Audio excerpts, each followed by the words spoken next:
अवधूत चिंतन श्री गुरुदेव दत्त श्री स्वामी समर्थ. नमस्कार मंडळी, श्री स्वामी समर्थ. तुमच्या सगळ्यांचं आपल्या चॅनलवरती खूप खूप मनापासून स्वागत करते. तुमच्या सर्व इच्छा, आकांक्षा, मनोकामना स्वामी महाराज लवकरात लवकर पूर्ण करोत हीच स्वामी महाराजांच्या चरणी प्रार्थना करते आणि आजच्या नवीन व्हिडिओला सुरुवात करते.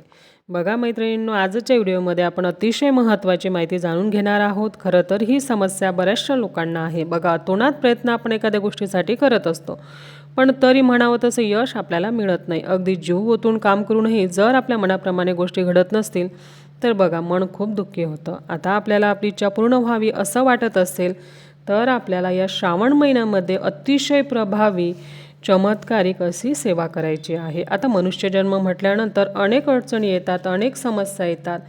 ते सोडवण्यासाठी आपण खूप काही व्रत, वैकल्य, उपाय करत असतो, पण ते करून देखील तुम्हाला फरक पडला नसेल तर अगदी या श्रावण महिन्यामध्ये गुरुवारपासनं आपल्याला 3 दिवसांची सेवा करायची आहे.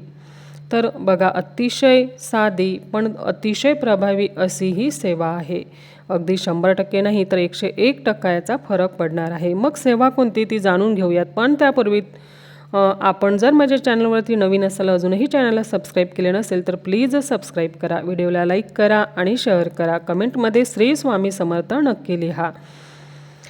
तर स्वामी महाराजांची तुमच्यावर भरभरून कृपा, आशीर्वाद राहील. त्यासाठी कमेंटमध्ये श्री स्वामी समर्थ नक्की लिहा. बघा मैत्रिणींनो, जीवन म्हटल्यानंतर अनेक प्रश्न येतात, जसे की स्वतःचे घर व्हावे. तुम्ही भाड्याच्या घरात राहत असाल, तुमची इच्छा असेल की तुमचं स्वतःचं घर व्हावं.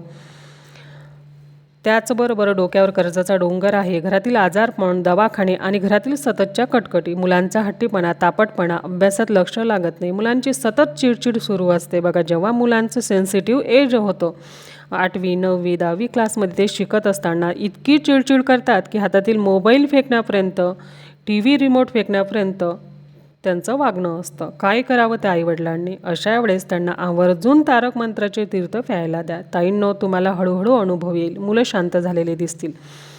तुम्ही तारक मंत्राचे अनुष्ठान करून तर बघा, 100% नाही 101% अनुभव तुम्हाला येईल. श्रावण महिन्यातील गुरुवारपासून आपल्याला ही सेवा करायची आहे.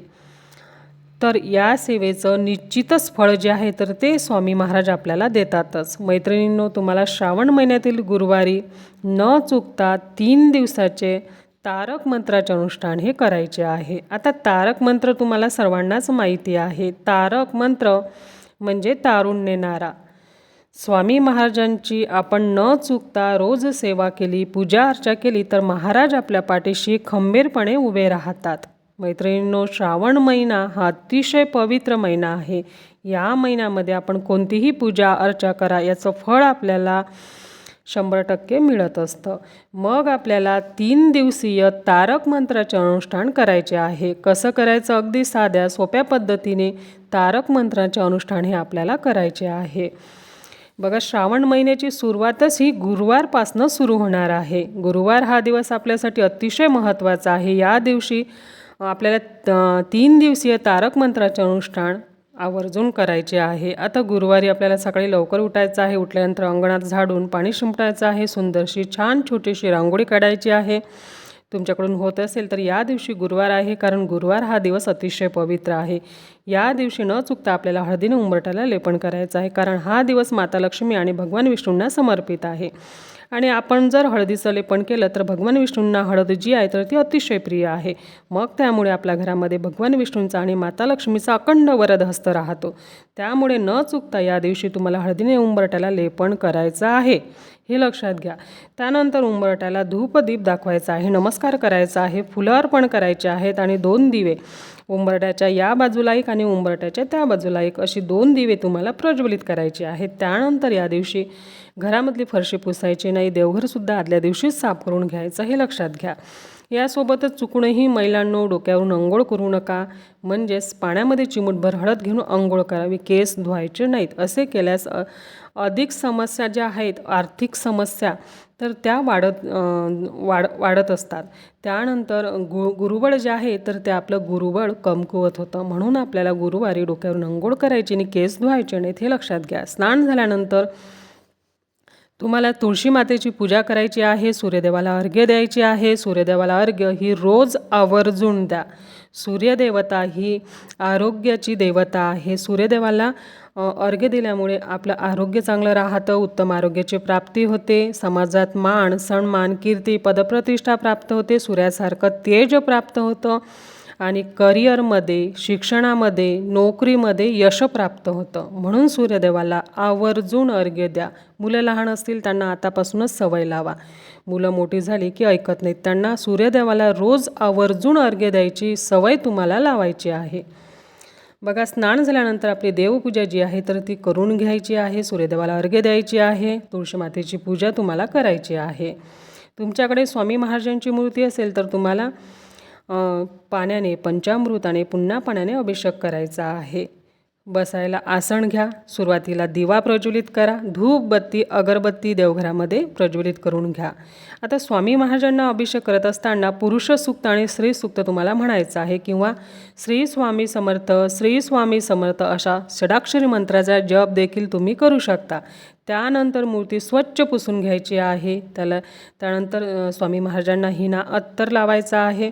सगळ्यात महत्त्वाचं, तुमच्याकडे स्वामी महाराजांची मूर्ती नसेल, फोटो असेल तर फोटो स्वच्छ गुलाबजल गंगाजल किंवा स्वच्छ पाण्याने पुसून घ्या. त्यानंतर फोटोवरती तुम्हाला हिना अत्तर लावायचा आहे, पिवळं चंदन लावायचं आहे. स्वामी महाराजांना अष्टगंधाचा टिळा लावायचा आहे. पिवळे फुले असतील तर ते नक्की महाराजांना अर्पण करा, कारण पिवळे फुले महाराजांना अतिशय प्रिय आहेत. पिवळी मिठाई जर तुम्हाला शक्य झाले तर पिवळी मिठाई नक्की आणा आणि ती महाराजांना अर्पण करा. आता अनुष्ठान कसं करायचं, तर आपल्याला अनुष्ठान हे सकाळी दुपारी संध्याकाळी केव्हाही करता येतं, कारण आपल्याला तारक मंत्राचं 3 दिवसांचं अनुष्ठान हे करायचं आहे. म्हणजेच गुरुवार शुक्रवार आणि शनिवार असं 3 दिवसांचं अनुष्ठान हे आपल्याला करायचं आहे. आता तारक मंत्राचं अनुष्ठान करणं खूप अवघड आहे का? नाही, अतिशय साधं आणि अतिशय सोप्या पद्धतीने आपल्याला तारक मंत्राचे 3 दिवसीय अनुष्ठान करायचे आहे. तर बघा, 21 वेळा एकाच बैठकीमध्ये तारक मंत्र आपल्याला बोलायचा आहे. मग तुम्हाला 21 वेळा तारक मंत्र म्हटलं की सगळ्यांना टेन्शन येईल, पण काही नाही. अगदी एकदा तारक मंत्र म्हणायला मोजून 1.5 किंवा 2 मिनिट लागतात. आता 21 वेळा म्हणायला आपल्याला 1 पाऊण तास लागणार आहे आणि आपल्याला 3 दिवसीय तारक मंत्राचं अनुष्ठान करायचं आहे. तर तुम्ही एका बैठकीमध्ये 21 वेळा तारक मंत्र तुम्हाला म्हणायचं आहे. तारक मंत्र म्हणताना अगदी शांत, हलायचं नाही, डोलायचं नाही, मन एकाग्र करायचं आणि शांत हळू स्पीडनं म्हणायचं नाही. निशंक हो निर्भय हो म्हणारे, प्रचंड स्वामी बळ पाठीशी रे, अतारके अवधूत हे स्मरणगामी, अशक्य ही शक्य करतील स्वामी. शांततेने तुम्हाला तारक मंत्र म्हणायचा आहे. आता 21 वेळा तारक मंत्र म्हणून झाला की आपल्याला बघा, या अनेकाच्या मागे कामे आहेत. धावपळीच्या युगामध्ये कोणाला शक्य होत नाही, तर नियम काय, त्या नियमांचं पालन आपल्याला करायचं आहे. अनुष्ठान म्हटल्यानंतर संकल्पयुक्त अनुष्ठान हे आपलं आहे. नियम येतातच, कारण आपण कोणतीही सेवा करताना काही नियमांचा जर आपण विचार केला आणि जर नियम करून संकल्प करून जर एखादी सेवा आपण केलीत तर त्याचं 100% फळ आपल्याला मिळतं. मग आता काय करायचं, शक्यतो तुम्हाला दिवसभरात वेळ नाही मिळाला तर संध्याकाळी दिवे लागण्याच्या वेळेमध्ये आसन घ्यायचं, देवाजवळ बसायचं. काचेचा आणि प्लास्टिकचा ग्लास सोडून तांब्याचा, पितळचा किंवा स्टीलचा, तुमच्याकडे चांदीचा असेल तर तोही तुम्ही घेऊ शकता, काही हरकत नाही. प्लेट घ्यायची आहे. त्यानंतर तेलाचा तुपाचा जो दिवा असेल तो दिवा तुम्हाला प्रज्वलित करून घ्यायचा आहे. तेलाचा दिवा आपण सुरुवातीलाच प्रज्वलित केला.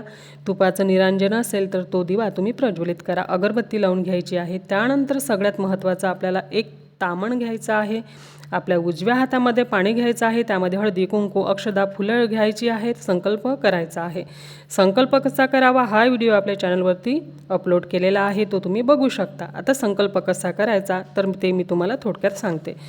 तुमचं संपूर्ण नाव बोलायचं, तुमचं गोत्र बोलायचं. गोत्र माहिती नसेल तर काश्यप गोत्र बोलायचं आहे. तुमच्या ज्या काही समस्या आहेत त्या स्वामी महाराजांना सांगायच्या आहेत आणि स्वामी महाराजांना प्रार्थना करा, हे स्वामी आई, माझ्या ज्या काही समस्या आहेत त्या संपूर्ण माझ्या घरात सुख, समृद्धी, शांती नांदू द्या. माझ्या मुलांना वळण लागू द्या, त्यांचं चिडचिडपणा, हट्टीपणा कमी करा. माझ्या घरातील अपयश, दारिद्र्य, गरिबी बाहेर पडू द्या. माझ्या घरात सुख, शांती, समाधान, आरोग्य, सुख नांदू द्या. माझी ही तारक मंत्राची सेवा निर्विघ्नपणे तुम्ही 3 दिवसीय तारक मंत्राचं अनुष्ठान निर्विघ्नपणे माझ्याकडनं करून घ्या आणि हातातील पाणी तामणामध्ये सोडून द्यायचं आहे आणि महाराजांना नमस्कार करायचा आहे, मुजरा करायचा आहे. बघा, जोही स्वामी महाराजांना मुजरा करतो, नाक घासतो, त्याला इतर कोणापुढेही स्वामी महाराज कधीच झुकायची वेळही येऊ देत नाहीत. म्हणून स्वामी महाराजांना सेवेच्या सुरुवातीला मुजरा करायचा आणि सेवा झाल्यानंतर स्वामी महाराजांना परत मुजरा करायचा, हे लक्षात घ्या. त्यानंतर आपल्याला जी प्लेट आपण घेतलेली आहे त्यावर पाण्याने भरलेला ग्लास ठेवायचा आहे. आपला उजवा हात त्या ग्लासवरती ठेवायचा आहे. तुम्हाला तारक मंत्र म्हणता येत नसेल तर मी तुम्हाला स्क्रीनवरती देते, तो तुम्ही स्क्रीनशॉट काढून तो वाचू शकता. तारक मंत्र म्हणत असताना शांतपणे म्हणा, हलू नका, डोलू नका, सावकाश म्हणा, मनाच्या आतुरतेने म्हणा. तुमची हाक स्वामींपर्यंत पोहोचली पाहिजे. तारक मंत्राचा अर्थच असा आहे की जो संकटात आहे त्याला तारून नेणारा म्हणजे तारक मंत्र. बघा, कलियुगात समर्थ सेवा सर्वांना तारणारी आहे. म्हणून आपल्याला श्री स्वामी समर्थ महाराजांची सेवा मनोभावे करायची आहे, हे लक्षात घ्या. महिला जर तारक मंत्राचे अनुष्ठान करत असतील तर त्यांनी बघा, श्रावण महिना आहे, गुरुवार आहे, तर मैत्रिणींनो तुम्ही हिरव्या रंगाची साडी परिधान करू शकता किंवा पिवळ्या रंगाची साडी परिधान करू शकता. मात्र हातात हिरव्या रंगाच्या बांगड्याच तुम्हाला घालायच्या आहेत. कपाळी कुंकू लावायचा आहे. गुरुवार असल्यामुळे हळदीत गुलाबजल मिक्स करून हळदीचा टिळा कपाळी लावा. केस छान बांधून घ्यायचे आणि मग पूजेला बसायचं आहे. तारक मंत्र म्हणत असताना मध्ये बोलू नका आणि मध्ये अजिबात उठायचं नाही. जर तुम्ही संध्याकाळी प्रदोष काळात हे अनुष्ठान करत असाल तर अंघोळ करूनच पूजेला बसायचे आहे, हे लक्षात घ्या. दिवसभरात तुम्ही कुठे कुठे फिरले असाल म्हणून अंघोळ ही करायचीच आहे. आणि त्यानंतर तुम्हाला 21 वेळा तारक मंत्र म्हणायचा आहे. तारक मंत्र म्हणून झाल्यानंतर जी आपली अगरबत्ती आपण प्रज्वलित केली होती त्यातील विभूती अगदी चिमूटभर घेऊन त्या पाण्यात टाकायची आहे. आता जास्त घेतली तर आजकाल केमिकलची अगरबत्ती मार्केटमध्ये जास्त प्रमाणात उपलब्ध आहेत. मग त्यामुळे आपल्याला काही घशाचा त्रास होऊ शकतो. म्हणून अगदी चिमूटभर विभूती आपल्याला पाण्यामध्ये घ्यायची आहे. आणि ज्या व्यक्तीसाठी तुम्ही संकल्प करून 3 दिवसीय अनुष्ठान केले त्याच व्यक्तीला हे तीर्थ तुम्हाला प्यायला द्यायचे आहे. आता घरात तुमच्या व्यसनी व्यक्ती असेल त्या व्यक्तीसाठी तुम्ही हे तीर्थ केलं असेल किंवा आजारी व्यक्ती असेल त्या व्यक्तीसाठी तुम्ही हे तीर्थ केलं असेल किंवा मुलं हट्टीपणा करतात, तापटपणा करतात, त्यांच्यासाठी तुम्ही हे तीर्थ केलं असेल तर त्यांना हे तीर्थ प्यायला द्या. ती व्यक्ती घेत नसेल, पिण्याच्या पाण्याच्या माठात तुम्ही हे तीर्थ टाकू शकता किंवा चहा कॉफीमध्ये देऊ शकता. एकाच व्यक्तीला तीर्थ द्यायचं असेल तर अनुष्ठान करताना पाणी थोडं घ्या.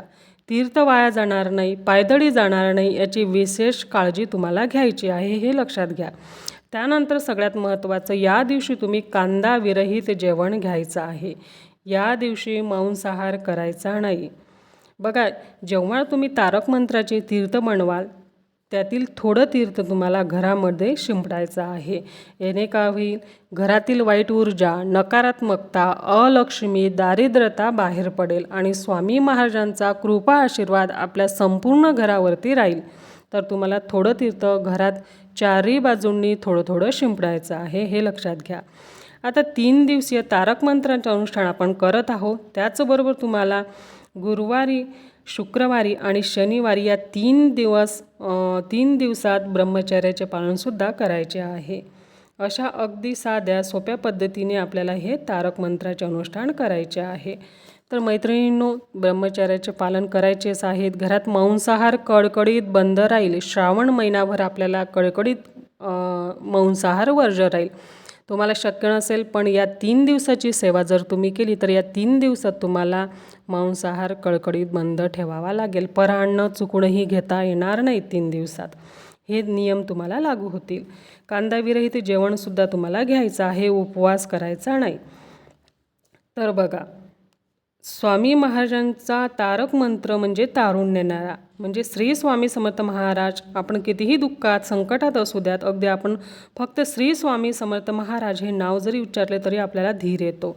तारक मंत्र म्हटल्या आपल्या अंगात प्रचंड बळ, प्रचंड शक्ती, ताकद या तारक मंत्रामध्ये आहे. म्हटल्या आपल्या अंगात एक पॉझिटिव्हिटी येते. म्हणून तारक मंत्राचे अनुष्ठान आपल्याला आवर्जून करायचे आहेत. भिवू नकोस, मी तुझ्या पाठीशी आहे असे म्हणणारे स्वामी महाराज आपल्या प्रत्येक सुखदुःखात धावून येतात. मग आपलं कर्तव्य आहे या तारक मंत्राचे अनुष्ठान आपल्याला करायचे आहे. 21 वेळा तारक मंत्र म्हणून हे अनुष्ठान आपल्याला करायचं आहे. फक्त मैत्रिणींनो, तारक मंत्राचे अनुष्ठान करत असताना संकल्पयुक्तच सेवा करा, 100% अनुभव येईल. बघा, अशा प्रकारे जर आपण तारक मंत्राचे अनुष्ठान केले तर तुमच्या जीवनात कितीही दुःख असू द्या, दारिद्र्य असू द्या, त्यावर हाच उपाय, तारक मंत्राचे अनुष्ठान करा. 100% तुमची कोणतीही इच्छा असू द्या, समस्या असू द्या, दूर होणार आहे. तुमची इच्छा पूर्ण होणार आहे. अतिशय साध्या पण अतिशय सोप्या सेवेचे अनेकांना अनुभव आले आहेत. तुम्हाला सुद्धा अनुभव येतील. सेवा करताना अगदी मनोभावे करा, निश्चितच फरक पडेल, अनुभव येईल. माझी झालेली सेवा स्वामी महाराजांच्या चरणी रुजू करते. मैत्रिणींनो, आशा करते तुम्हाला व्हिडिओ आवडला असेल तर नक्की लाईक करा, शेअर करा, कमेंटमध्ये श्री स्वामी समर्थ लिहा. तर भेटू पुन्हा. तोपर्यंत स्वामी महाराजांची सेवा करत राहा.